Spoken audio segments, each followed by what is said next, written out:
Hello বন্ধুরা, সালামু আলাইকুম। সারে অ্যান্ড ওয়াফি এগ্রো ফার্মে আপনাদের জানাই অভিনন্দন।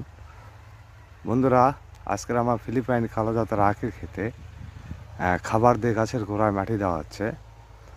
তো বন্ধুরা, এখানে দেখুন, আমি এখানে দুটা কাজের লোক নিছি, যেহেতু একা পারা যাবে না এত বড় একটা ইয়েতে। তো বন্ধুরা, মাটি আমি দুপাশে দেখেন উঠাইয়া দিচ্ছি। দেখুন, কামলারা দিয়ে মাটি উঠাইয়া দিচ্ছি।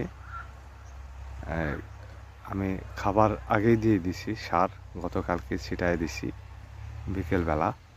কারণ সকালে সার প্রয়োগ করা যাবে না।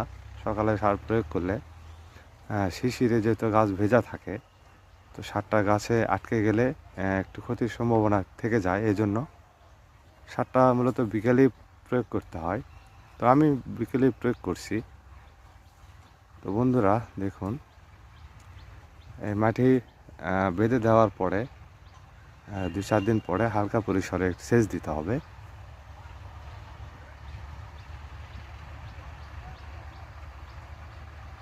তো আসলে আখের খেতে কাজটা একটু হার্ডি হয়, একটু পরিশ্রম হয়।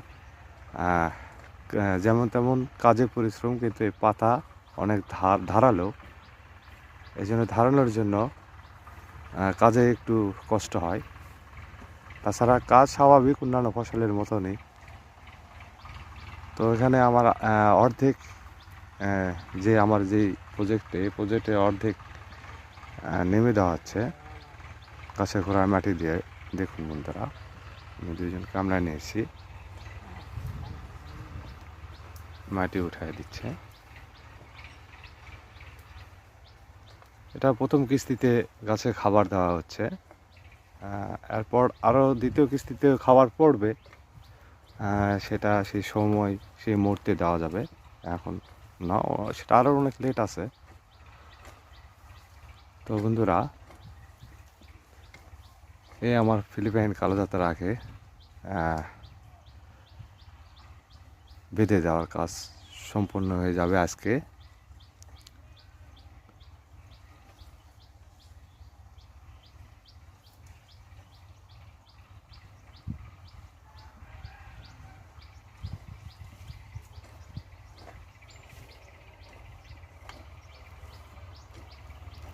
তো বন্ধুরা, আশা করি ভালো লাগবে, আপনারা উপকৃত হবেন, এই আশায় ব্যক্ত করে বিদায় নিচ্ছে আমি সেলিম রেজা।